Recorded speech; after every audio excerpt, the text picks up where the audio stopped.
Hello everyone, I'm Ben Platt. I'm here at Buzzfeed, and I'm going to tell you about my first times.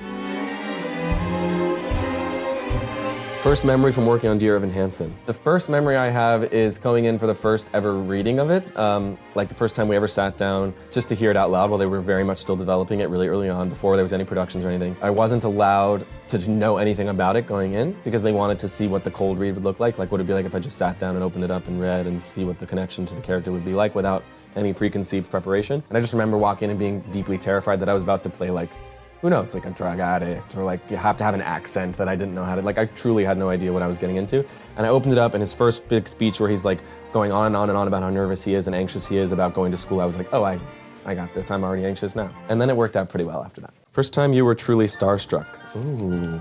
I went to see Thoroughly Modern Millie. That was my first Broadway show when I was, I don't know, 9 or 10. And I went with my mom, and we went backstage, and Gavin Creel took us around and gave us a tour and kind of showed us around. And I was A, starstruck by him because he's beautiful and so talented, and I was basically copied the way he's sang, and that's how I learned how to sing.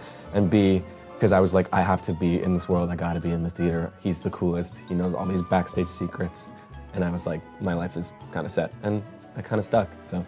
First memory from Pitch Perfect. First memory from Pitch Perfect is that I came late to the shoot because they had all been there rehearsing for a few weeks down in Baton Rouge where we shot the movie, but I was only in that last number, the treble finale number, so I missed the first couple of weeks. So I remember coming in and being terrified, and then I got there and I saw that Skylar Aston was playing my best friend, and I didn't know who had been cast as the lead guy, as my roommate, until I got there and saw his headshot up on the production office wall. And there was just such a beautiful sigh of relief because I knew him from the theater world and we'd done a workshop together, and I had wanted so badly to get closer with him and be his buddy. And so I was like, oh, now this experience is gonna be about that I get to be buddies with Skylar, and now he's been a dear friend of mine for many years. Love him a lot. Hi, Skylar. First inside joke you made with Beanie. Oh, Beanie. The first inside joke I made with Beanie. We had this sandwich, this man who made sandwiches in our school cafeteria who really loved me and Beanie. And he would love to chat, to the point where he took way too long making the sandwiches, and our period for lunch was pretty short. And Beanie kept telling him to focus, focus, focus. And so he calls Beanie Focus, and he kept saying, okay, focus, and that became her name. So sometimes call her Okay Focus. Or the time that she came out of class just to see that I got my braces off with my new teeth and pretended she was going to the bathroom. That's when I knew we were gonna be best friends forever. First reaction you had to your Tony nomination. I was in my apartment with my mom and Beanie and a couple of our other dear friends watching the nominations. And I think the first reaction was just kind of relief because I think at that point there was so much pressure put on, there's always so much pressure put on those awards. And so I just was happy that it turned out the way we'd hoped. And then immediately was eclipsed by how excited I was that Mike Feist got a nomination, because that was sort of out of left field, and I think Mike was so amazing in the show and such a spectacular actor.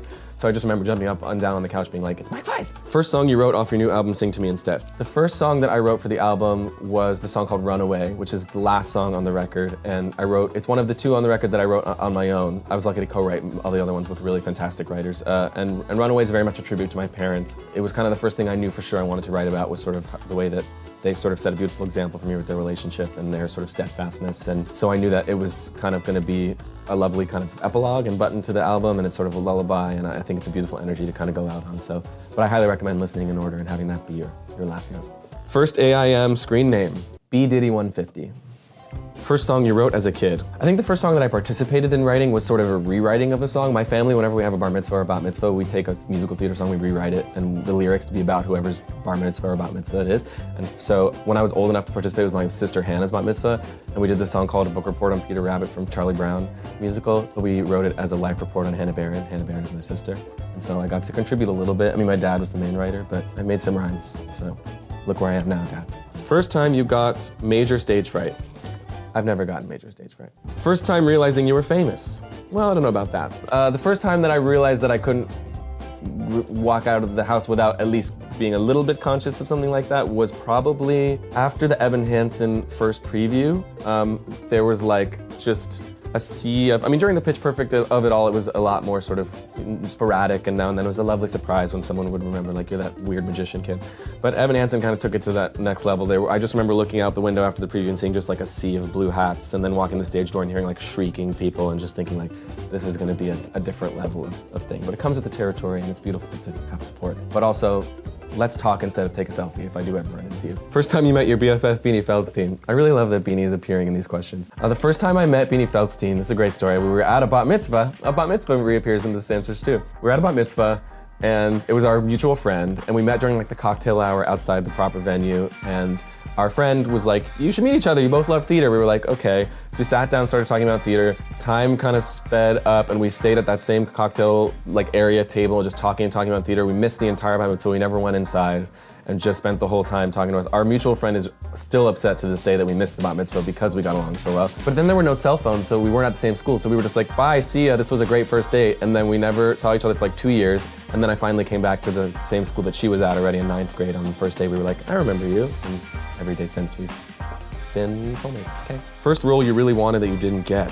Ooh, that's a good question. My musical theater school, growing up, I tend to get the lead most of the time. I mean, I kind of earned it with my seniority, but I really did work for it each time. And when we did Fiddler on the Roof, I auditioned for Tevye because that was the lead, and I, as a naive young kid, didn't really look at the quality of the role. I was just like, this is the biggest role, I want the biggest role.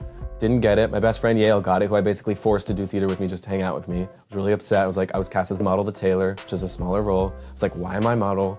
But then over time I learned the role was more correct for me, and it fit my personality better, and it was a good lesson in casting, and Yale gave an amazing performance as Tevye, which I have on tape. DM me. First thing you did after winning a Tony Award. After winning a Tony Award, I did karaoke with a bunch of my best friends in a room in Koreatown and screamed and shredded my voice pretty much purposefully because I had been so careful over the last like 4 years before that. And then got really drunk, and then woke up the next morning and ordered Panda Express and pizza and a McFlurry. First time you heard yourself on the radio. First time I heard myself on the radio, I think it's on my social media somewhere. I was in an Uber, and the ad for Ivan Hansen played. It was way in the beginning during previews, and it was me singing Waving Through a Window, and it was just this guy in this Uber, and he was like bopping along and really liked it, and I like told him, and I was like, do you know that's actually me? And he was like, no, it's not. And I was like, no, it's fully me. He was like, no, it's not. And he didn't believe me, but it was, sir.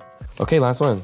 First kiss. Wow. Interestingly, my first kiss was with a girl named Tori Leibovic, who will probably be watching this, and we were in 5th grade, and we were at Danny Mir-Haruni's birthday party. Hope you're watching, Danny Mir-Haruni.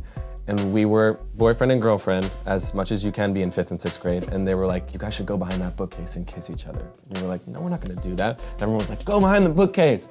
So we went behind the bookcase and had simply the shortest whisper of a peck you can imagine, and that was my first kiss.